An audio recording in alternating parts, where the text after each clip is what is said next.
예, 마태복음 24장 7절입니다. 민족이 민족을, 나라가 나라를 대적하여 일어나겠고 처처에 기근과 지진이 있으리니 이 모든 것이 재난의 시작이라, 그렇게 되어 있습니다. 재난의 시작이라. 그러니까 러시아 우크라이나 전쟁으로 또 코로나로 인하여 지금 재난이 시작되고 보면 됩니다. 그리고 곳곳에 지금 기근과 지진이 일어나고 있습니다. 기근은 이미 여러분들 피부에 느끼실 겁니다. 왜 그런가 하면은 식당에 가보면 가격이 계속 오르고 있습니다. 왜 그렇습니까? 물자가 넘치면은 그 가격이 오르면 안 되죠. 지금 전쟁으로 인하여 물가가 계속적으로 인플레이션이 시작이 되니까 금리를 계속 올리는 것이죠. 또 돈을 너무 많이 풀었고 7년 풍년 동안에. 그래서 지금은 환율이 1,400원 가까이 다가오니까 이제 여러분들이 한 번도 보지 못하는 그런 세상을 갖다가 보게 된다. 경제학자들도 그렇게 많이 이야기를 하고 있습니다. 그렇게 하기 때문에 지금 처처의 기근은 지금 벌써 아르헨티나 부도, 뭐 스리랑카 부도, 뭐 베트남도 위험하다, 수도시 많이 이야기했습니다. 근데 주님께서는 뭐라고 말씀하셨는가 하면은 이것이 이제 재난의 시작이다. 이제 끝이 아니고 중간도 아니고 시작이다. 그렇게 말씀하셨기 때문에 여러분들이 안전벨트를 단단히 잡아야 됩니다. 그리고 어떻게 됩니까? 10절에 이제 그렇게 하면서 그때에 많은 사람이 시험에 빠져서 서로 잡아주고 서로 미워하겠으며 거짓 선지자가 많이 일어나 많은 사람을 미혹하게 하겠으며, 거짓 선지자가 많이 등장을 한다는 겁니다. 전부 다 거짓 선지자가 전부 다 와서 하는 사람이 많이 나고, 근데 불법이 성함으로 많은 사람이 사랑이 식어진다. 그렇게 되어 있습니다. 사랑이. 그렇게 하고 16절에 보면은 그때에 유대에 있는 자들, 15절에 그러므로 너희가 선지자 다니엘의 말한 바, 선지자 다니엘이 말을 했는데 멸망에 가정한 것이 거룩한 곳에 선 것을 보면은 그때에 산으로 도망해라. 이제 이때가 이제 어느 정도 끝이 이제 다다를 때가 되는 거죠. 그 멸망에 가정한 것이 거룩한 곳에 서는 것이 뭐겠습니까? 아마 제3의 성전이 아닐까, 그렇게 이제 생각을 해봅니다. 아닐 수도 있고요. 일단 거룩한 곳에 선 것을 보면은 이라고 이제 이야기를 합니다. 멸망에 가정한 것을 거룩한 곳에 세운 사람들이 누구죠? 여지껏 역사에? 예? 아니, 거룩한 곳에 바벨탑은 그냥 신할 땅에 세우는 거고, 거룩한 곳에 멸망에 가정한 것을 거룩한 곳에 세우는 사람들이 누굽니까? 안티오쿠스 에피파네스라든가, 그리고 그 로마의 디토 장군이 예루살렘 성을 때려 부수고 뭐 모든 걸 다 작사를 내고 했었을 때 전부 다 그렇게 되는 거죠. 다니엘서 9장 26절 한번 볼게요. 그래서 일단 멸망에 가정한 것을 쓴다 이렇게 했는데 다니엘을 갖다가 한번 살펴볼게요. 다니엘서 9장 26절에 보면은 이렇게 되어 있습니다. 62일의 후에 기름 부음을 받은 자가 끊어져 없을 것이며, 기름 부음을 받은 자 메시아죠. 마샤오. 예수님이 이제 돌아가신다 이 말입니다. 승처 끊어져 없어질 것이고, 장차 하나 왕의 백성이 와서 로마죠. 그 성과 성소를 해파하려니와 그의 종말은 홍수에 엄몰된 것 같으며 또 끝까지 전쟁이 있으리 항폐할 것이 작정되었니라. 그가 장차 많은 사람으로 더불어 한 일에 7년 동안이죠. 언약을 굳게 정하겠고 그가 그 일의 절반의 제사와 예물을 금지할 것이며 3년 반 동안 7년 환란 지금 이제 시작됐단 말입니다. 또 잔파하여 미울 물건이 날개를 의지하여 설 것이며, 주님께서 이거를 이야기를 하시죠. 이미 예전에 있었고 앞으로도 마지막 때에 있다 이 말입니다. 멸망에 가정한 것이 거룩한 곳에 쓴다 이 말입니다. 미운 물건이 날개를 의지하여, 날개를 의지하여 뭐죠? 우리 공부했죠. 날개. 성전이라니까. 그러니까 제3의 성전이 내가 봤을 때 99% 확실합니다. 왜냐면은 미운 물건이 날개를 의지하여 선다는 것은 성경에서 날개는 바로 성전을 의미하는 거, 세를 의미하는 거거든. 그렇기 때문에 날개를 쓸 것이며 또 이미 정한 종말까지 진노한 항폐케 하는 자에게 쏟아지리라. 그래서 적그리스도가 어떤 강력한 나쁜 놈이 등장을 하는데 이 사람이 이제 거룩한 곳에다가 아주 멸망에 가정한 것을 세운다 이런 뜻입니다. 이해가 됐습니까? 그래서 여러분들이 생각했을 때 그러면 그것이 무엇일까? 옛날에는 뭡니까? 옛날에는 안티오코스 에피파네스가 어떻게 했죠? 성전에다가 돼지를 갖다 올려놓고 제우스 신상을 갖다 놓고 이렇게 했거든. 제우스 신상을 갖다 놓고 거기다가 절을 해라 유대인들한테 막 그렇게 했단 말입니다. 우리가 옛날 일본 사람이 우리 한국을 지배했을 때 뭐 창씨 개명을 해라, 이름을 갖다가 뭐 닭깎기로 해라, 뭐 이런 식으로 해서 바꿨는 것처럼 어떤 개념인지 알겠죠, 그죠? 그렇게 하기 때문에 그렇게 하고 또 로마의 디도 장군이 AD 70년에 예루살렘을 무너뜨리고 난리를 쳤죠. 이제 이런 사람이 또 한 번 등장을 한다는 것이죠. 성경은 예전에 있었고 또 앞으로 올 것을 갖다가 좀 중첩적인 의미를 가지고 있다 이 말입니다. 그래서 이 사람이 누군지 이제 여러분들이 스스로 공부를 한번 해보시기 바랍니다. 다니엘 9장 27절을 한번 볼게요. 9장 27절을 보면은 어떤 적그리스도가 하나 등장하잖아요. 어떤 한 사람이 그가 많은 사람으로 더불어 한 일에 7년 동안의 언약을 굳게 맺고 일에 7년 반만 3년 6개월 동안 제사와 예물을 금지할 얘기하시며 미운 물건이 날개를 의지하여 설 것이요. 그러니까 성전에 있어야 되지 않을 것이 선다. 이것을 갖다 이야기를 하는 것입니다. 그리고 이 사람이 누군지 이제 공부를 좀 한번 해볼게요. 다니엘서 10장 1절 한번 볼게요. 다니엘서 10장 1절에 보면은 바사왕 고레스 3년에 한 일이 벨드사살이라 이름한 다니엘에게 나타났는데 그 일이 참되니 곧 큰 전쟁에 관한 것이라.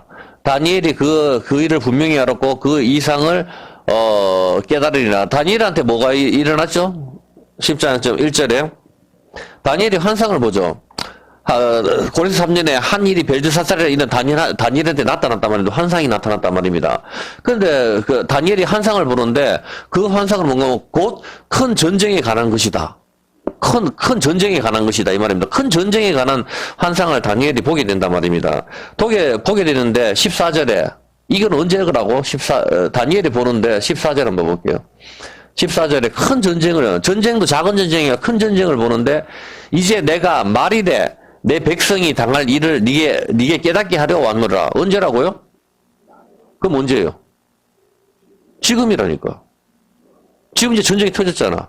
그러니까 이걸 우습게 볼 게 아니고 잘 보라고. 우리는 예수 안 믿는 사람들은 어떤 내용인지 모르니까 그냥 당하지만 우리는 이걸 준비를 해야 된다니까. 이제 네가 말이래 내 백성이 당할 일을 네게 깨닫게 하려고 이제 왔다. 그렇게 하잖아. 천사가 와서 가르쳐줘. 대저 이 이상은 오래 후의 일이다. 그렇게 하면서 다니엘한테 이제 가르쳐 주는 거예요, 보면은. 그러니까 지금 이 시대에 다니엘이 이제 옛날 사람인데 환상을 보는데 말일에 큰 전쟁에 대한 환상을 보게 된단 말입니다. 근데 이것은 이제 오늘 우리가 겪게 될 그 환상인 것이죠. 말이라고 했으니까 말이 끝나는 걸 이야기를 하는 거잖아, 보면은. 그래서 마지막에 관한 환상을 지금 보게 되는데 우리가 맞이할 환상인 것이죠. 그 다니엘이 여기에 대해서 굉장히 놀라게 됩니다. 이 환상의 내용은 다니엘 11장 2절에 보면은 11장 2절에 우리가 알다시피 그 11장 이제 내가 참된 것을 네게 보이리니 보라 바사에서 또 새 왕이 일어날 것이요 그 후에 넷째는 그들보다 심히 부유할 것이며 그가 그 부유함으로 강하여 진 후에는 모든 사람을 격동시켜 헬라국을 칠 것이며 막 이렇게 딱 되어 있습니다. 지금 여러분이 봤을 때 잘 이해가 안 될 거예요. 보면은 이걸 갖다가 오늘 11장을 좀 공부를 할 건데 여러분들이 봤었을 때, 이 환상의 내용은 뭐 어떤 내용입니까? 전부 다. 우리가 여지껏 다니엘을 조금만 공부했는 사람, 성경 안 읽는 사람은 지금 동영상을 보셔도 이해 안 될 거고, 그러면 성경부터 기초적으로 읽고 이 설교를 들으셔야 되고, 어느 정도 다니엘서를 좀 관심 있는 사람이라면은 지금 제가 말을 하는 게 이해가 될 겁니다. 이 환상의 내용은 뭡니까? 이 환상의 내용은 다니엘이 앞부분에 계속 등장하는 게 그거잖아요. 보면은 바벨론이 무너지고 메데아 바사가 등장하고 헬라가 무너지고 로마가 등장하고 그다음에 나오는 게 뭐예요? 돌나라잖아. 돌나라. 오늘 PD 수첩에 나오더라고. 돌나라 하면서 하나 교주가 나오는 게 뜨여진 돌이 때려부수는 예수님 왕국을 이야기하는데 지가 돌나라를 건설해서 사람을 미혹하는 인간이 있더라고. 브라질에서도 하고 PD 수첩에 아래 나왔죠. 보면은 그와 마찬가지로 로마가 등장하고 이런 부분인데 이것이 역시 마지막 때에도 역시 같은 형태를 지니고 있다 이 뜻입니다. 이해가 됐습니까? 그러니까 바벨론이 무너지고 메데아 바사가 일어나고 그다음에 이게 무너지고 헬라가 등장하고 헬라가 그리스잖아. 이게 등장하고 로마가 등장하고 로마가 작살이 나고 그다음에 뭡니까? 메시아 왕국이 도래한다는 내용이거든. 어떤 개념이죠? 다니엘서 내용이 그 내용이란 말이에요. 근데 오늘날 이 마지막 때도 역시 같은 형태를 띠고 있다. 이 뜻입니다.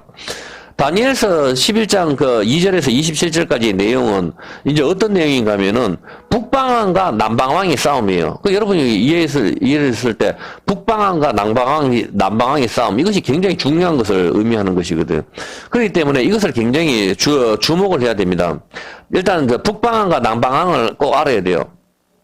북방과 남방을 모르면은 여러분이 이 다니엘서 이 11장부터 이 뒤에 부분을 이해를 못 하게 됩니다. 일단 다니엘 8장 3절 한번 볼게요.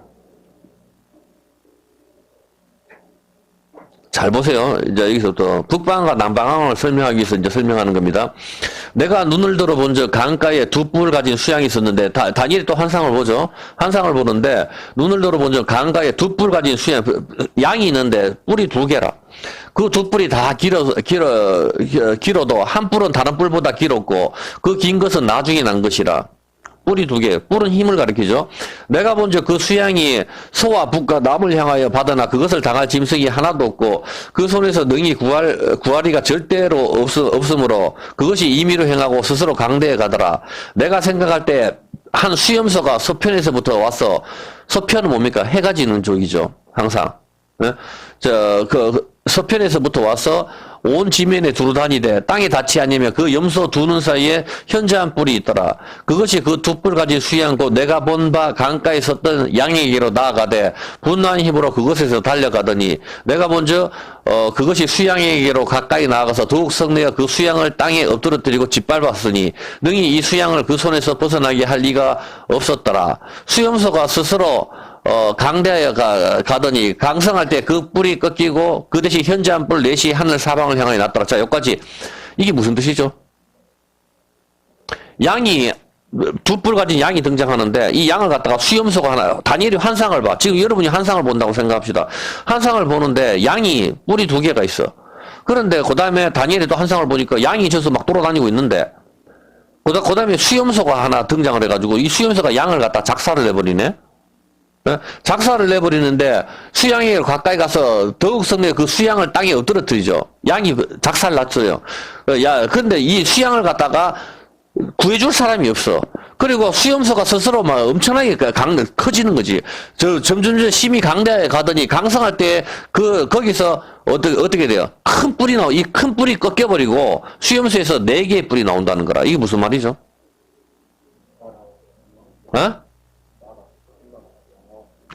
큰 나라가 망하고.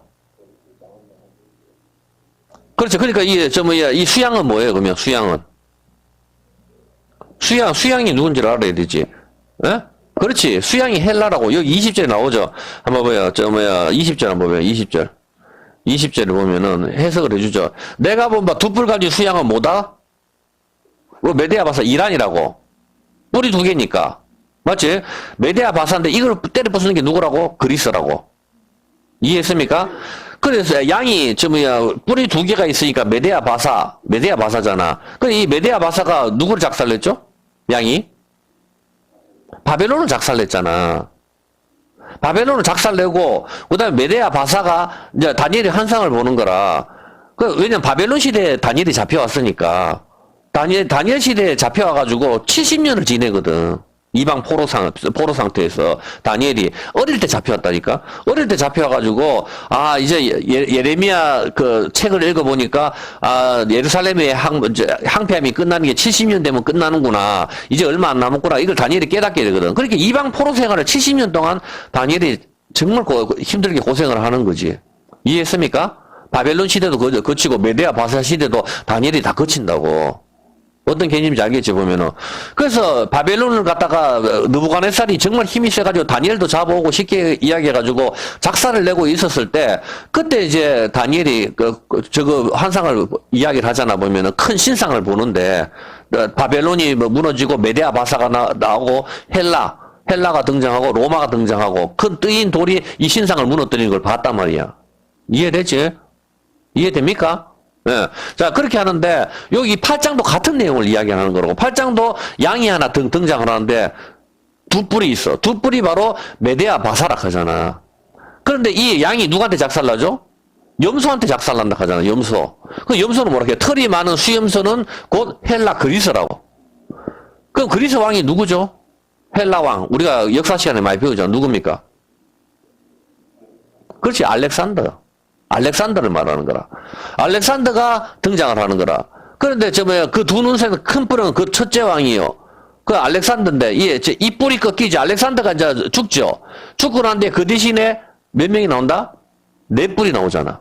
그럼 누구죠? 그 나라 가운데서 내 나라만 이래. 그 건세, 알렉산더보다 건세가 못한다고. 쉽게 해서, 알렉산더가 저기 아버지 필립 맞죠? 거기서, 저기, 조금만 설명을 할게요. 이 사람이 왕이 죽거든. 아버지가, 독살인가, 뭐, 모살인가 돼서 죽잖아, 보면은. 뭐, 영화 같은 데 봐도 죽는데, 이제 20살에 알렉산더가 왕이 되거든. 아버지가 죽었으니까. 왕이 돼가지고, 알렉산더가 20살부터 11년 동안 전쟁을 하러 다녀. 11년 동안 온 세상을 다 지배를 한다고. 11년 동안 온 세상을 다 지배를 하니까 병사들이 얼마나 힘이 들겠어요, 보면은. 땅은 엄청나게 얻지만은 병사들이 너무 힘이 들잖아. 너무 힘이 드니까 이제 병사들이 열병에서 막 죽게 되고 비가 너무 많이 오고 이렇게 하니까 알렉산더가 안 되겠다. 일단 점령해서는 안 되겠다. 이래가지고 이제 수상가? 자기 바빌로니가 그쪽으로 돌아온다고. 돌아와서 거기서 갑자기 알렉산더가 이제 정비를 하는 거지. 이제는 어떻게 하는가 하면은 알렉산더가 이제 가가지고 다른 나라를 갖다가 전쟁을 좀 하자. 다른 나라를 아라비안가? 뭐 하여튼 거기를 갖다가 치러 가려고 준비하다가 알렉산더가 갑자기 죽어버리거든. 알렉산더가 갑자기 죽어버리고 후계자를 안 정해준 상태에서 죽어버리니까 그 밑에 장군들 4명이 알렉산더가 정복했는 땅을 나눠 갖는 거라. 이해를 했습니까? 그래, 알렉산더가 이 모든 나라를 갖다 막 정복하기 시작하잖아. 정복하기 시작하면서 알렉산더가 어떻게 하죠? 11년 동안 자기가 정복했는 나라를 갖다가, 일본이 우리 한국을 정복하니 어떻게 해요? 이를 창시 개명을 하지. 그와 마찬가지로 알렉산더가 정복했는 나라마다 헬레니즘, 그리스 문화를 갖다가 전파해버리는 거라. 왜? 알렉산더 선생이 아리스토텔레스거든. 아리스토텔레스를 갖다가 왕궁에 불러가지고 알렉산더한테 정치나 문학이나 철학이나 모든 걸 다 가르치도록 만드는 거야. 아리스토텔레스가 당시에 대학자였단 말입니다. 그래서 이 아리스토텔레스가 알렉산더한테 20살 되는 이 알렉산더한테 가르쳐줬으니까 자기 정신적 스승은 아리스토텔레스인 거라. 그래서 알렉산더가 전쟁하러 다니면서도 호메르스인가?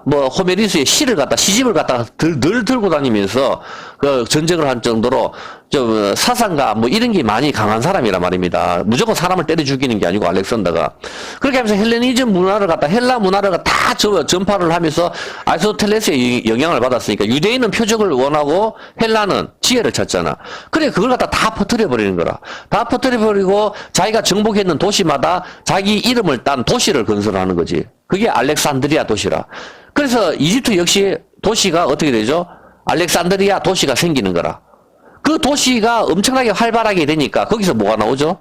알렉산드리아 도시 거기서 나오는 우리가 지금 보는 뭐가 나옵니까? 성경이 우리가 지금 알렉산드리아 도시에서 70인 우리가 그 번역을 보는 거라고. 전부 헬라가 다 잡고 있으니까 헬라 말로 번역을 해야 되잖아. 어떤 개념인지 알겠습니까? 그러니까 거기서 알렉산드리아 도시에서 나오는 게 우리가 보는 70인역이라고. 어떤 개념인지 알겠습니까? 그러면 알겠죠? 그래, 알렉산더 20살밖에 안 되니까, 이 선생이 이제 가르쳐 주는 게 쉽게 흡수가 되잖아. 대학생들을 대모일으키기 쉽거든. 촛불도 잠깐 어떤 계기만 조금 주면은, 정의와 공의 이런 걸 명분을 두고 막 뛰어내리기도 하고, 이렇게 하는 게 20대 이쪽이거든, 보면은. 어떤 개념인지 알겠습니까? 잘 모른단 말이에요, 보면. 아직 성숙이 되지 않았기 때문에. 그렇게 하기 때문에 이 알렉산더가 다 점령해서 헬레니즘 문화를 막 퍼뜨리고, 그렇게 해서 11년 동안에 나라를 정복하다가 33살 나이에 갑자기 죽어버리거든. 죽어버려가지고 그 밑에 장군들이 알렉산더가 정복했는 땅을 나눠 갖게 되는 거라. 그 성경을 그걸 갖다가 뭐라고 하는가 하면 내 나라가 일어난다. 그렇게 이야기. 장군들이 땅을 갖다가 다 차지하게 되는 거라. 어떤 개념인지 알겠습니까? 알기 쉽죠? 이렇게 설명하니까. 예. 땅을 갖다 다, 여기서 차지하게 되는데, 이 차지하게 되는데, 여기에서 이제 차지하게 됐었을 때, 여기에서 이제 이 사람들 이름이, 자꾸 들어도 이제, 리시마커스, 캐산더, 프톨레미, 셀루쿠스, 이렇게 나와요, 보면은. 잘 에어지진 않아요. 근데 여기서 딱 중요한 거는, 프톨레미하고 셀루쿠스는 에어야 돼요. 다른 거는 못 외우더라도. 어떻게, 리시마커스, 캐산더, 프톨레미, 셀루쿠스 이렇게 나오는데, 여기서 봤었을 때, 조금 더 쉽게 설명을 하면은, 자, 봐봐요. 알렉산더 대왕이 죽었죠? 알렉산더 대왕이 죽으니까 이 4명의 장군이 알렉산더가 차지하고 있는 나라를 서로 다 갈라먹었단 말이에요, 보면은. 갈라먹고 거기서 자기들이 왕이 됐는 거지. 여기까지 이해했죠? 예? 자, 왕이 되었는데, 이 남쪽에는 이제 우리가 봤을 때, 다니엘서 11장을 볼게요. 11장. 11장 뭐 한 5절쯤 돼, 거예요. 5절. 여기 뭐 남방의 왕이 등장하죠. 남방의 왕이 등장하고 북방왕이 등장하는 거라. 이 남방의 왕과 북방의 왕이 누군가 하면은, 알렉산더 대왕이 죽고 나서 이 네 명의 장군들이 나라를 다 차지했단 말이야. 차지를 했는데, 어떻게 찾는가 하면, 남방의 왕은 누구죠? 이스라엘의 남쪽은? 이집트잖아, 이집트. 이집트를 갖다가 남방이라고 치거든. 북방은 어디입니까? 저 시리아 쪽에. 뭐 바벨론은 뭐 이쪽을 북방으로 친다고. 어떤 개념인지 알겠습니까? 그런데 이게 알렉산더가 다 장악을 했는데 이 네 명의 장군들 중에 이집트를 장악했는 장군이 있고 저 위쪽을 장악했는 장군이 있단 말이에요. 그래서 서로 왕을 가지고 있는 거지. 그래서 북방을 차지하고 있는 게 셀루코스고 이 남방을 차지하고 있는 게 프톨레미라고. 어떤 개념인지 이해했습니까? 나머지 왕 그 왕들 두 명은 뭐 별 크게 중요하지 않으니까. 확실하게 알겠어요? 자, 그렇게 해서 차지를 하고 있었는데, 이 남쪽에 차지하고 있는 왕이 누구라고? 알렉산더 장군의 쫄병이. 프톨레미라니까, 프톨레미. 북쪽이 셀루쿠스고. 프톨레미인데, 이 프톨레미한테 부하가 또 있을 거 아니야? 자기도 장군이니까. 이 부하 중에 하나가 셀루쿠스라 하는 부하가 있다고. 이 셀루쿠스라 하는 부하 보고, 야, 저 북쪽 안티오코스를 갖다가 작살내라. 그렇게 해서 명령을 내렸거든. 그래서 북쪽에 있는 안티오코스를 갖다가 작살을 냈단 말이야. 쉽게 이야기해서. 여기서는 좀 인터넷을 찾아보니까 견해가 좀 약간 갈리더라고. 그래서 북쪽을 갖다가 작살을 냈거든. 작살을 냈으니까 이제 남쪽에 프톨레미가 다 먹잖아. 다 먹는데 문제는 뭔가 하면 이 셀루쿠스가 거기 가서 자기가 거기서 왕이 돼버리는 거라. 내가 뭐하러 니한테 나라 띠주노 이래가지고 안티오코스를 작살내고 북쪽에서 자기가 왕이 돼버린다고. 그래서 북쪽은 셀루코스, 이 남쪽은 프톨레미라고. 요걸 내야 된다니까. 북방왕이 셀루코스, 그 남방왕이 누구라고? 프톨레미. 요걸 내야 된다니까. 북방왕은 셀루코스고 남방왕은 이게 프톨레미란 말이야. 이게 굉장히 중요하단 말입니다. 왜냐면 다니엘서 11장 내용이 북방왕과 남방왕의 싸움을 그리고 있기 때문입니다. 이해했습니까? 요거를 딱 해야 된다고. 자, 이제 흐름을 대충 다 알겠죠? 자, 그렇다면은, 이제 여기까지는 다 알았다고 보고, 그 다음에 하나를 한번 봐볼게요. 여기서 시간이 너무 많이 갔기 때문에 다 설명을 어차피 못할 수도 있을 것 같으니까, 요한복음 10장 22절만 잠깐 한번 볼게요. 일단, 이렇게 대략적인 기본적인 것만 설명해주고, 요한복음 10장, 22절. 네. 자, 예루살렘에 수전절이 이르니 때는 겨울이라 하죠. 예루살렘 수전절이 때는 겨울이라. 예수께서 성전한 솔로몬 행각에서 다니시. 수전절이 돼서 예수님께서 다니시잖아. 예? 자, 이 수전절이 성경에서 나오는데, 수전절은 우리가 이제 한우카라 이래가지고, 요거는 우리가 메노라잖아. 메노라인데 불을 몇 개 켜죠? 7개. 7개 켜는데, 요 수전절에는 한우카라 켜서 불을 한 개 더 켜요. 그래서 이게 8개를 킨다고. 어떤 개념인지 알겠습니까? 자, 그러면 수전절이 뭔지를 알아야 되겠죠? 자, 수전절이 뭔가 하면은, 아까 뭐라 그랬어요? 알렉산더가 죽고 그 밑에 4명의 장군이 나라를 나눠서 지배를 했다 그랬죠? 남방왕은 누구라 그랬죠? 프톨레미고, 북방왕은 셀루쿠스라 그랬죠? 셀루쿠스라 그랬는데, 이제 셀루쿠스가 이제 죽고, 그 밑에가 또 한 사람이 또 나라를 지배를 하고, 또 여기서 또 죽고, 또 밑에서 하나 또 지배하고, 이런 식으로 내려올 거 아니야, 보면은. 당장 전쟁이 오늘 가서 오늘 뭐 다 하루 만에 다 끝나는 게 아니잖아. 한 20년 지배하다가 내가 죽고, 또 밑에 아들이 또 지배를 하고, 뭐 다 밑에 장군이 지배하고, 이런 식으로 지배를 할 거니까. 이해했죠? 프톨레미도 마찬가지고, 세월이 계속 이제 150년 동안 흐르니까. 어떤 개념인지 알겠습니까? 알렉산더가 죽고, 33살에 알렉산더가 죽었어요. 죽고 나서 이제 북방왕은 셀루코스가 잡고, 남방왕은 프톨레미가 잡았거든. 그래서 이 북방왕과 셀루코스가 계속 150년이 넘게 전쟁을 하고 있다고. 틈나는 대로. 그래서 우리가 남쪽하고 북한하고도 아직도 전쟁 중이라 휴전이니까. 종전이 아니라니까. 어떤 개념인지 알겠죠? 그와 마찬가지로 이렇게 계속 싸우고 전쟁을 계속 하고 있는 상태거든. 그 하면서 여기 있던 사람이 셀루코스가 죽고 그 밑에 셀루코스 2세, 뭐 3세 이렇게 나오겠죠. 근데 거기서 아주 악랄한 놈이 한 놈이 등장을 해요. 그 악랄한 한 놈이 등장하는데 그 놈이 바로 4세다, 4세. 4세. 4세가 누구죠? 안티오코스 에피파네스라. 여기까지 이해했습니까? 확실하게 이해하겠죠? 아, 북방왕 셀루코스에서 드디어 4세로서, 우리가 헤롯께도 헤롯도 성경에 등장하지 다 같은 사람이라, 헤롯 1세, 헤롯 2세, 헤롯 3세 이렇게 내려간다니까. 어떤 개념인지 알겠죠? 예? 그와 마찬가지로 여기서 셀루코스 야가 북방왕이 잡고 있었는데, 야가 죽고, 네 번째로 왕이 되는 인간이 등장하는데, 야가 바로 안티오코스 에피파네스라. 안티오코스 에피파네스 하는 게 왜 중요한가 하면은, 이놈이 바로 성경에서 말하는 적그리스도거든. 이 안티오코스 에피파네스가 이제 성전에 들어가가지고, 솔로몬 성전에 들어가가지고, 제우스 신상을 갖다 놓고, 할례를 하면 누구 죽여버린다. 할례하면 죽여버리고, 할례를 금지하고, 절기를 지킨다든가 이러면 죽여버리고, 그 돼지를 갖다가, 돼지 피를 솔로몬 성전에다 갖다 뿌리고, 뭐 이렇게 했단 말입니다. 보면은. 어떤 개념인지 알겠습니까?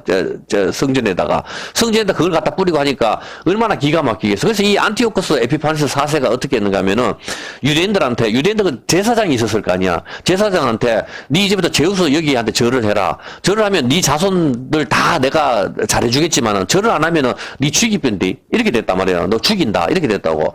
그렇게 하니까 유대인들 중에 이제 이 마카비, 그러니까 뭐 하소모니아, 마띠아 이렇게 하면 또 짝 어려우니까 쉽게 해서 그냥 일반 우리가 마카비라고 합시다. 마카비.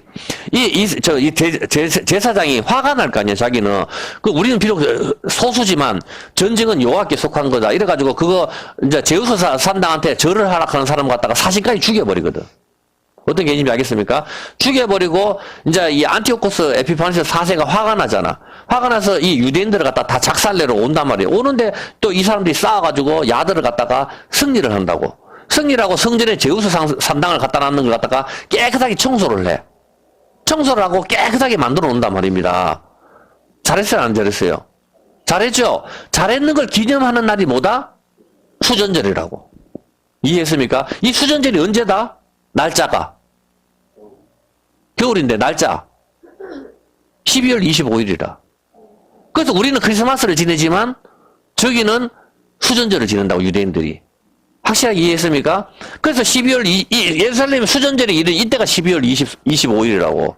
정확하게 12월 25일 날 예수님께서는 겨울, 12월 25일 날 수전절 날 솔로몬 행각에 예수님께서는 계셨는 거라고. 이해했습니까? 이때 불을 갖다가 8개를 켜는 거라. 이 수전절이. 확실하게 이제 개념이 잡히죠? 아, 이게 낮방학, 북방학이 뭐 어떤 개념이다. 이걸 알아야 여러분들이 이제 그 개념이 이제 잡힌단 말입니다. BC 164년 12월 25일입니다. 이때 유다가 승리했다. 이래서 마카비 이렇게 해가지고 나눈 거죠. 안티오코스 4세. 요 사람이 이제 아주 문제인데, 요 사람이 그렇게 되는 거죠. 자, 그렇다면 이제 다니엘서 11장 2절부터 공부를 해볼게요. 이제 이게 대략적인 개요고, 지금부터 좀 어려울 거예요. 좀 어렵지만은, 이제부터 한번, 그래도 공부를 한번 해봅시다. 이제 내가 참된 것을 네게 보이리니, 보라, 바사에서는 아직 헬라 전이죠. 메데아 바사니까. 바벨론, 메데아 바사, 그 다음에 헬라, 그 다음 로마니까. 이거는 뭐 어렵진 않잖아. 내가 어려운 거 가르치는 거 아니까. 바벨론 제국 끝나고 메데아 바사, 이게 이란이니까. 그 다음에 헬라, 그리스잖아. 그 다음에 로마, 이탈리아, 로마. 그렇게 등장을 하고. 그 다음에 열방들이고, 뜨인 돌이 예수님이잖아. 반석이 다 이 신상을 무너뜨리는 거. 여기 기본이라고. 이해했습니까? 이제 내가 참된 것을 네게 보이리라. 보라, 바사에서 큰 새 왕이 일어날 것이요. 바사 같으면 이제는 누구죠? 새 왕이 일어난다 했는데 알렉산더는 아니네. 메데아 바사에서 일어난다 그랬으니까. 그죠? 바사에서 새 왕이 일어날 것이요. 그 후에는 넷째는 그들보다 심히 부유할 것이며, 그가 그 부유함으로 강하여진 후에는 모든 사람을 격동시켜 헬라국을 칠 것이요. 그냥 당하진 않을 거잖아. 지금 미국이 패권을 잡고 있는데 중국이 미국을 잡아먹으려고 하는데 그냥 당하진 않잖아. 싸운다고. 싸워서 중국한테 깨지든지 뭐 이렇게 된다 이 말입니다. 그래서 지금 남방한 북방한을 설명할 때 여러분들이 봤을 때 아하, 떠오르는 새로운 헬라가 어디냐? 내가 봤을 때 중국 같아. 이건 이제 여러분이 스스로 찾아보라고. 뭐 답은 아니니까. 지금 그러면 무너지는 나라는 어디냐? 미국이지. 내가 봐서 그런 느낌이 든다. 그건 여러분이 알아가 생각을 해보세요. 하여튼 잘 모르겠으니까. 자, 여기서 봤었을 때, 자, 2절에 바사에서 일어날 새 왕이 이죠. 바사에서, 메데아 바사에서 새 왕이 일어날 것이요. 이 새 왕은 바로 페르시아 제국, 우리가 고레스입니다. 고레스 대왕. 2대가 캄비세스 2세, 3대가 다리오입니다. 그리고 여기서 봤을 때 요거 넷째는 그들보다 힘이 부유할 것이며, 힘이 부유한 왕이 하나 더 등장하잖아. 이 왕이 바로 누군가면 에스더에 나오는 아하수에로 왕이라고. 에스더에서 인도까지 통치했는 그 왕 아하수에로가 바로 이 넷째, 그들보다 힘이 부유할 것이요, 요 왕이 바로 에스더에 등장하는 거라. 이해했습니까? 여기까지? 아하수에로, 인도까지. 이 사람이 4대, 크세스죠? 이 페르시아 제국은 3차에 걸쳐 그리스 정벌에 나섰지만은 3차 살라민 해전에서 패한 후에 점점 쇠약해졌습니다. 그리고 3절에 장차 한 능력 있는 왕이 일어나서 큰 권세로 다스리며 임의를 행한다고 했죠. 이 사람이 다 장차 한 능력 있는 왕이다. 큰 권세로 다스릴 게 바로 알렉산더예요. 어떻게 했는지 알겠습니까? 그리고 그러나 그가 강성할 때에 그 나라가 갈라져. 한번 4절에. 그러나 그가 알렉산더가 강성한 11년 동안 지배를 하죠. 그 나라가 갈라져 천하 사방으로 나뉠 것이나 그 자손에게, 알렉산더 자손한테 안 돌아가죠. 아까 4명이 장군한테 돌아가죠. 자기가 주장하던 권세대로 되지 아니하리니 이는 그 나라가 뽑혀서 이 외의 사람들에게 돌아갈 것입니다. 확실하게 이제 이해가 되죠. 그렇죠. 아까 아하수에로, 에스더서에 나오는 아하수에로 왕이 이제 작살이 나고 힘이 약해졌단 말이야.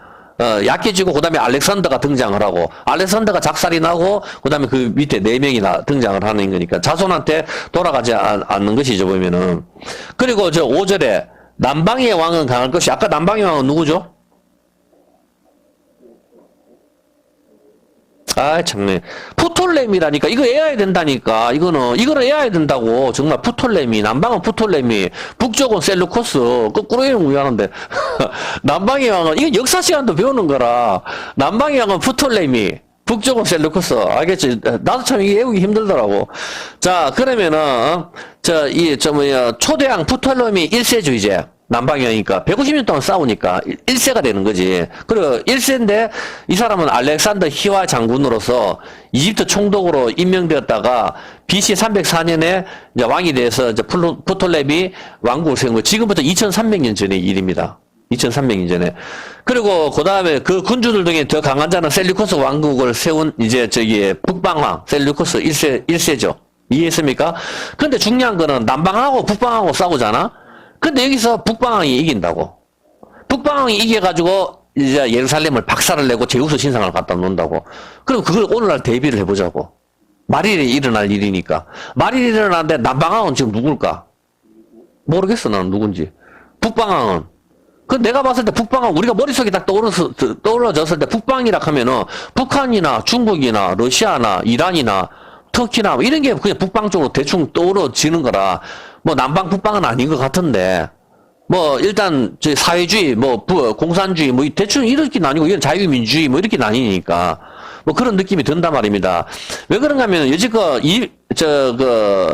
북방하고 남방하고 싸울 때 그 중간에 누가 있죠? 이스라엘이 있잖아. 그러니까 이스라엘이 얼마나 양쪽에서 고통을 당했냐고. 남쪽에서 치고 올라가면 또 박살나고, 북쪽에서 치고 내려오면 또 박살나고, 이런 식으로 이스라엘 중간에서 작살이 났었으니까. 작살이 났었는데, 그런데 그 작살이 나는데 이스라엘이 그나마 괜찮았었던 이유 중에 하나가, 여지껏 왕들이 대부분 선했다고. 선해가지고 이스라엘을 지배를 했지만은 거기서 하나님을 섬긴다든가 뭐 이런 거에 대해서는 간대했단 말이라. 그래 뭐 그런 것까지 타치를 안 했다고.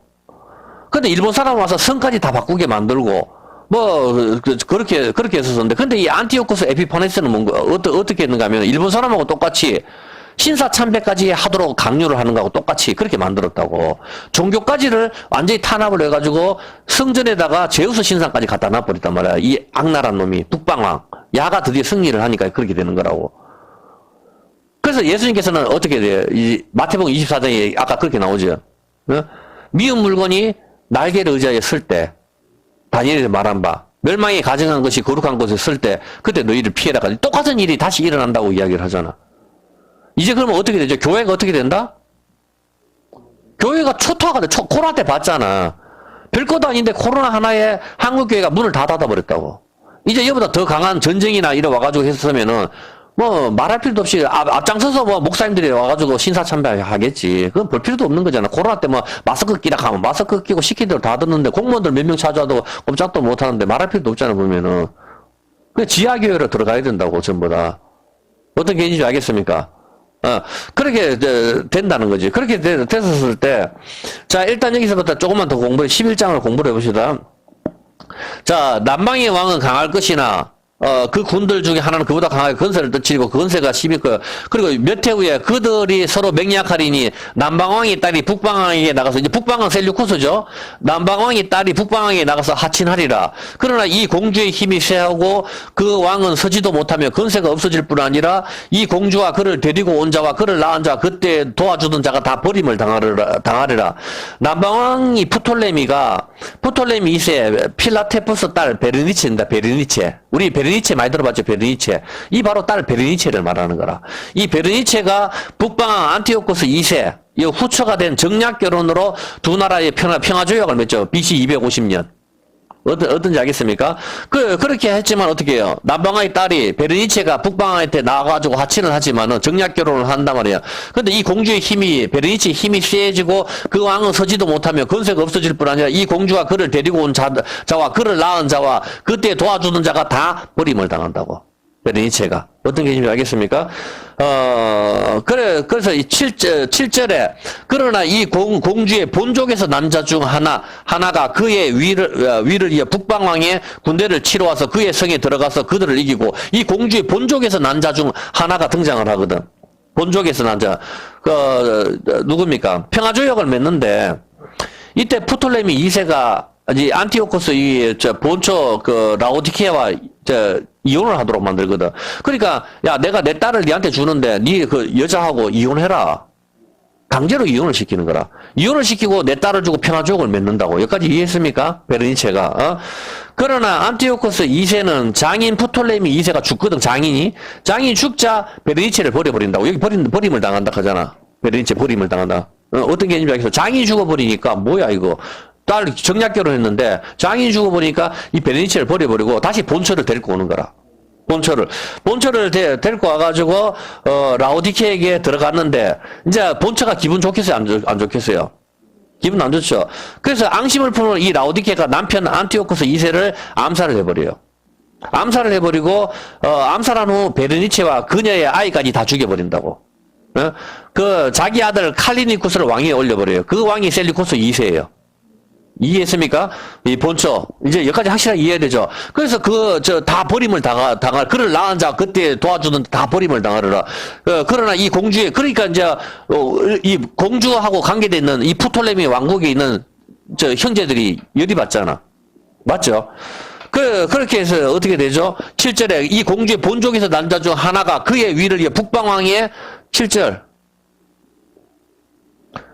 그러나 이 공주의 본족에서 난 자 중 하나가 그의 위를 이어 북방왕의 군대를 치러 와서 그의 성에 들어가서 그들을 이기고, 이제 이 프톨레미 이쪽에 자기 다 죽이니까 화가 나잖아. 공주의 본족에서 난 자 중 하나는 뭔가 하면은 프톨레미 3세가 된 베르니체의 남동생이에요. 베르니체의 남동생 유엘케테스. 그러니까 베르니체의 동생. 그러니까 진주 동생 진수가 열이 받아가지고 자기 누나를 죽여버리니까 열 받아가지고 쓰러 간다고. 베르니체 동생 유엘케테스.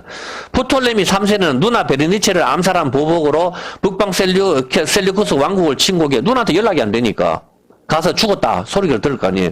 그래가지고 북방 셀류쿠스 왕국을 침공해 많은 땅을 빼앗고 은과 금으로 장식된 아름다운 기구들을 탈취해 갔습니다. 그리고 몇 해 동안 남방 프톨레미 왕국은 북방 왕을 공격을 안 해요. 그러면 알겠죠? 여기까지는 7절. 예. 그 다음에 그리고 8절. 그 신들과 부어 만드는 우상들과 그 은금의 아름다운 기구를 다 노력하여 왔죠. 다 가져왔다고 가가지고 동생이 자기 누나를 죽였으니까 정략 결혼을 해놨는데 자긴 죽었다고 해가지고 본처가 라오디케가 이제 자기 아들 세고 남편까지 다 죽여버리니까 이제 이쪽에서 베르니체 동생이 열받아가지고 베르니체 동생이 쳐들어가가지고 그 신들과 부어맞는 우상들과 그 은금의 아름다운 기구를 다 노력하여 애굽으로 다시 가져갔단 말이에요. 몇 해 동안은 북방왕을 치지 않았다. 이해했습니까? 그 다음에 그 9절. 북방왕이 남방왕의 나라로 쳐들어갈 것이나 자기 본국으로 물러가라. 북방왕이 남방, 근데 북방도 열받을 거 아니야. 다시 남방왕으로 쳐들어갈 것이나 자기 본국으로, 물러가라. 복수 기회를 노리던 북방왕 셀리쿠스 2세 콜리니쿠스가 2년 후 남방 프톨레미 왕국을 쳐들어가지만 실패하고 자기 그냥 본국으로 그 후퇴하고 낙마로 말에서 떨어져서 죽습니다. 그리고 10절에 그 아들들이 그 전쟁을 준비하고 힘이 많은 군대를 모아서 물에 넘친같이 나아올 것이며 그가 또 와서 남방의 경관성까지 칠 것이요. 그 아들들은 콜리니쿠스의 두 아들 셀리쿠스 3세입니다. 안티오쿠스 3세를 가리키는 거죠. 먼저 왕위를 개설한 셀리쿠스 3세는 이제 아버지 원수를 갖겠다고 많은 병사들 양성해 소아시아 원정 중에 음모로 암살을 당해버려요.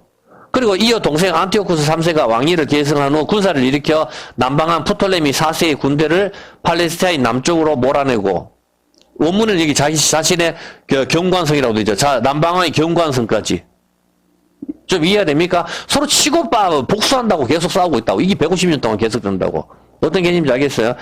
프톨레미 3세에게 빼앗겼던 수리아 국경 지역까지 회복하고 팔레스타인 통치권을 빼앗아오는 겁니다. 남방의 경관성까지 치는 거. 여기까지 대충 알겠죠? 예. 그 다음 11절에, 여기서 남방왕은 크게 놓아요. 나와서 북방왕과 또 싸우는데 이 남방왕은 이제 사람이 계속 죽잖아, 보면은. 죽고 또 복수하고. 그러니까 이 필리파토로, 프톨레미 4세입니다. 이제 드디어 4대까지 내려갔다고. 남방왕이. 프톨레미 4세를 말하는 거예요. 그는 전열을 전비해 안티오쿠스 3세의 대군을 상대로 결사항전을 해서 안티오쿠스 3세의 침략을 저지시켰지만 안티오쿠스 3세는 몇 년 후 다시 대군을 이끌고 와서 프톨레미 4세를 다 작살내버린다. 남방은 크게 놓아에 나와서 북방과 싸울 것이나 북방이 큰 무리를 일으킬 것이나 그 무리가 그의 손에 붙임받아 안 된다. 남방이 안 된다 이 말입니다. 그가 그 큰 무리로 사로잡은 후에 그 마음이 스스로 높아져서 수만 명을 엎드려뜨릴 것이나 그 세력은 더하지 못할 것이요. 13절에 북방은 돌아가서 다시 대군을 전보다 더 많이 준비했다. 몇 해 후에 대군과 많은 물건을 거느리고 오리라. 그렇게 된다 이 말입니다. 여기까지는 다 이해했습니까? 그렇죠. 시리아의 안티오쿠스 3세는 마케도니아 필리보스와 동맹을 맺고 유대인들의 후원을 얻어내 애굽을 공격해 스코파스 장군이 이끄는 애굽 군대를 격파했다. 13절에 14절 이런 겁니다.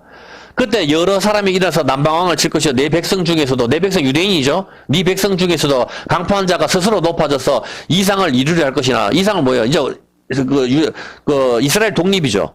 이상을 이루려 할 것이나 그들이 도리어 넘어지다. 이 사람들 도와줘가지고 잘 됐다 싶어가지고 같이 도와서 싸워주나 안 된다 이 말. 유대인들은 안티오쿠스 3세의 호감을 얻어가지고 이집트로부터 독립해보려는 속셈을 원하지만은 안 된다 이 뜻입니다. 이해가 됐습니까? 네, 독립을 하지만 또 유대인들의 계획은 실패로 나서고 오히려 북방한 안티오쿠스 3세가 이스라엘에 대한 통치권을 더 강화하게 됩니다.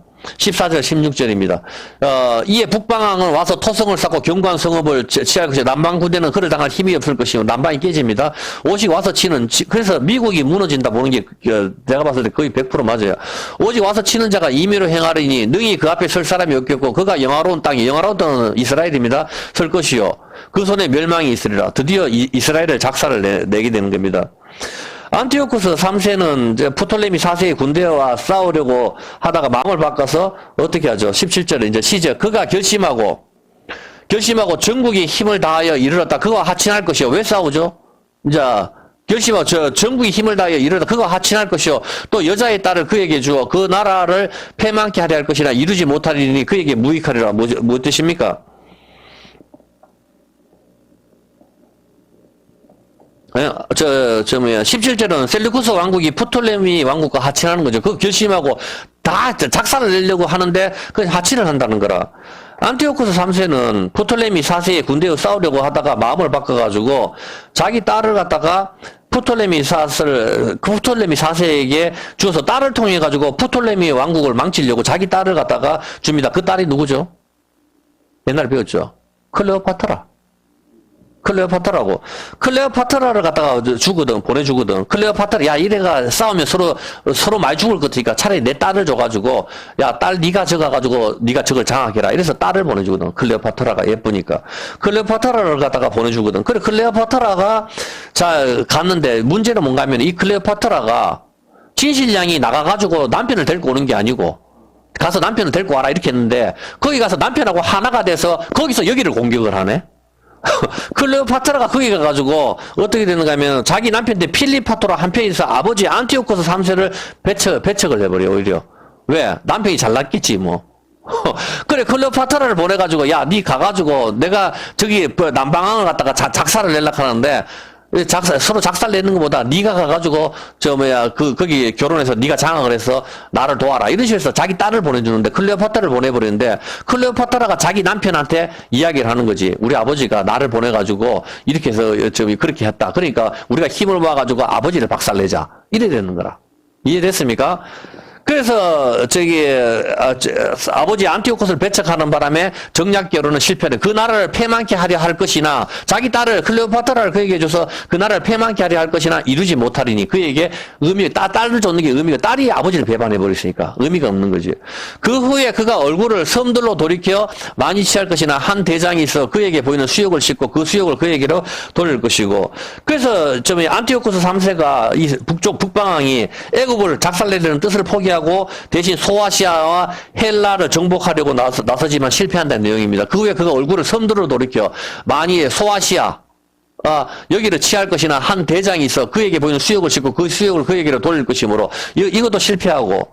안티오코스 3세는 주전 190년 미그나시아 로마 루시우스 스키피오 장군에게 패하여 BC 188년 자기 왕국으로 돌아와 1년 후에 죽습니다.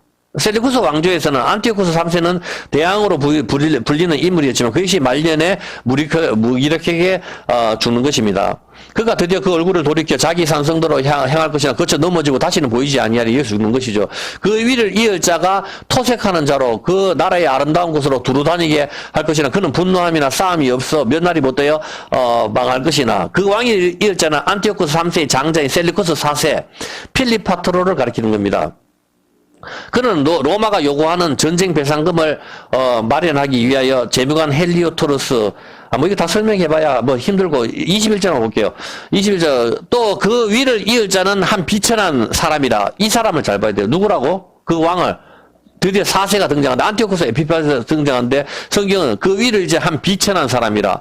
나라 영광을 그에게 주지 아니할 것이나 그가 평안할 때를 타서 계율로 그 나라를 얻을 것이요. 나라를 이놈한테 주기 싫었는데 이놈이 이제 나라를 얻게 되는 것이죠. 어떤 개념인지 알겠습니까? 보면은, 그렇죠. 이게 바로 22절에서 24절. 넘치는 물 같은 군대가 그에게 넘침을 입어 피할 것이요. 동맹한 왕도 그렇게 될 것이요. 그와 약조한 후에 그는 거짓을 행하고 올라올 것이요. 적은 백성을 거느리고 강하게 될 것이요. 그가 평안할 때에 그 도에 가장 기름진 곳에 들어서 그 열조와 열주의 조상이 행하지 못하던 것을 행할 것이요. 그는 노력하며 탈취한 재물을 무리에게 흩어지며 모략을 베풀어 얼마 동안은 상성을 질 것이요. 때가 이르기까지 그리할 것이요. 이렇게 다 있어요. 안티오코스 에피파네스가 거짓 평화 속임수로 권세를 잡는 과정을 가르쳐 주는 겁니다. 그리고 안티오코스 4세 초기에는 유대의 대제사장 오니아 3세가 다스리고 있었는데 오니아 3세는 의인 시몬의 후손으로 정통파 유대인이었습니다. 그러나 친헬라파 유대인들은 오니아를 반대하고 그 형제 야손을 지지했습니다. 야손은 안티오코스 4세에게 그에게 뇌물을 약속하고 대제사장직을 이제 사게 되는 거지. 어떤 개념인지 알겠습니까? 그리고 3년 후에 헬라주의자였던 베냐민 지파 메델라우스가 야손보다 더 많은 재물을 안티오코스 4세에게 바치고 대제사장직을 차지하게 되는 겁니다. 그래서 이렇게 해서 100년이 흐르는 대제사장직은 레이지파에서 나와야 되는데 그렇게 하고 돈을 주고 사게 되는 거라. 그래서 예수님을 죽인 이 대제사장직은 정통파가 아니라고, 전부 다. 이 대제사장직을 차지하고, 그러나 정통파 유대인들이 화가 나죠. 자기들은 그냥 대제사장인데 이것들은 돈 주고 대제사장을 사니까. 그래서 대제사장직에 오를 수 없는 베냐민 지파가 대제사장이 된 것에 불만이 많았죠. 이런 분위기에 편승해 야손이 대제사장직을 회복하려는 군사를 일으키자 위기를 느낀 메델라우스는 안티오코스 4세에게 도움을 청하게 되는 겁니다.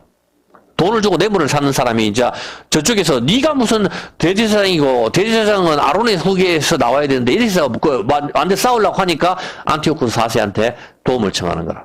어떤 개념인지 알겠습니까? 이 기회를 이용해 안티오코스 4세는 안식일에 예루살렘을 공격해 유대인들을 학살을 해버려요. 왜냐하면 안식일을 안 움직인다는 걸 알거든. 그때 안식일을 다 작살을 내버리는 겁니다. 그리고 25절에서 27절까지는 안티오코스 에피파네스가 남방왕, 그가 힘을 떨치며 용명을 바라며 큰 군대를 그리고 남방왕도 힘이 크고 강한 군대를 거느리고 맞아 싸울 것이나 능히 당한, 드디어 남방왕이 깨지는 겁니다. 이는 그들이 모략을 베풀어 그를 침입니다.